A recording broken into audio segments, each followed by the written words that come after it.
Good morning, Facebook. Happy Tuesday. This is Elise Thompson, and I want to thank God for allowing me to see another day. And those of you who are watching, I want to thank God for allowing you to see another day as well. Of course, tomorrow's not promised. Today is not promised. So we just have to live every waking moment that God has allowed us to see. As living our lives to please Him and to be a witness to others, so we can all make it to heaven when He calls us. Just real quick, the Lord, wanted to remind me when I was just thinking about all the stuff that's going on, just all the tragedies, and He's like, no matter what, you still have to thank me. You still have to trust me. You still have to give thanks no matter what. And I've just been listening to that Marvin Sapp, give thanks no matter what, because there's always going to be a situation where you just want to question why. But it really doesn't even matter, because the Lord is never going to allow a test to come to make us fail. He doesn't want failure for us. That's not even why He came. He came so we could win. He didn't come so we could fail. He came so we could win. So there's nothing that He could allow to come our way that would make us fail other than our unbelief. And when we start to, make up in our own imagination what something means when something happens and why this and why that, then we actually contribute to our own failure. But God doesn't want us to fail. Anything He allows to come our way is, number one, to make us strong, and for others to see that there is an alternate way to handle stuff when you are saved. And when you handle stuff differently, the way that the Spirit guides you to handle stuff, you know that, number one, it was already done. The problem was already solved. And number two, you didn't have to get out of the Spirit to fix that problem.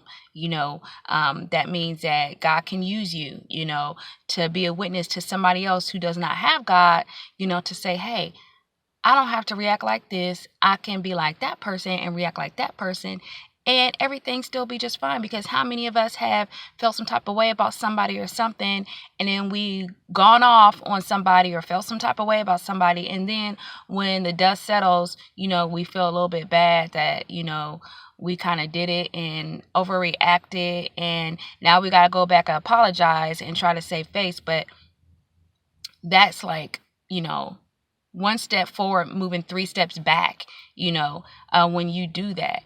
And you realize, I didn't have to go off like that. I didn't have to say that. I didn't have to, ignore that person like that, because now everything is fine. But at the same time, the person that you kind of disrespected is like, ooh, I'm not going to mess with that person no more. So if you would have just maybe kept your mouth shut, or found a better way to deliver your message, then you wouldn't have had to, go back and apologize or start all over. You know what I mean? Like, that comes, number one, for the Lord to show us where we're at, and which is good. But if we don't change, if we don't do things different the next time it comes around, then it was of no purpose, so we're just, going back through that whole cycle again.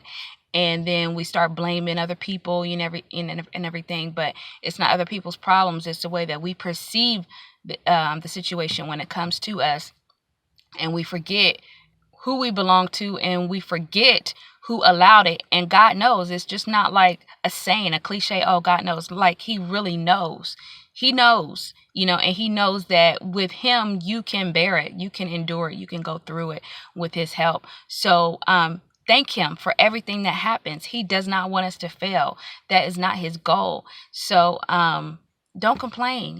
Just thank God. Just thank God for everything that happens, because when you start to thank God, you start to be grateful for the things that, other people don't seem to be grateful for. But then that gives you hope. You know what I mean? That gives you hope for the next test, to just keep being thankful, and then you see the blessings unfold. You see yourself with a new attitude, and that's awesome. Once you have a new attitude, everything around you changes. People don't got to change, but when your attitude changes, your outlook changes, and you're not moved by anything else around you, not anything or anyone, when your attitude changes. And that is like a piece of its own. Come on now, because I've had the worst attitudes of attitudes, but then I know, like, okay, once I change my attitude and I change the way I think, and I say I don't owe my flesh anything to have an attitude about this problem. I don't owe my flesh that, then it's like everything is different. Everything is changed and I'm okay.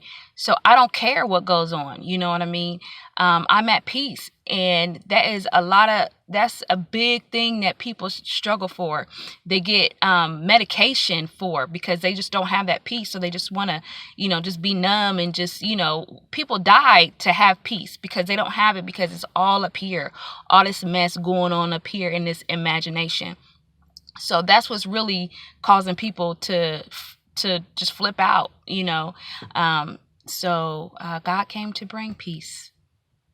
There's a song about that. So I'm sorry, I didn't mean to carry you on, but just remember, just give thanks in everything that you do, everything that happens. Just give thanks, and you'll see the blessings unfold in your life, and you will be able to affect change around others. So have a great Tuesday. Bye.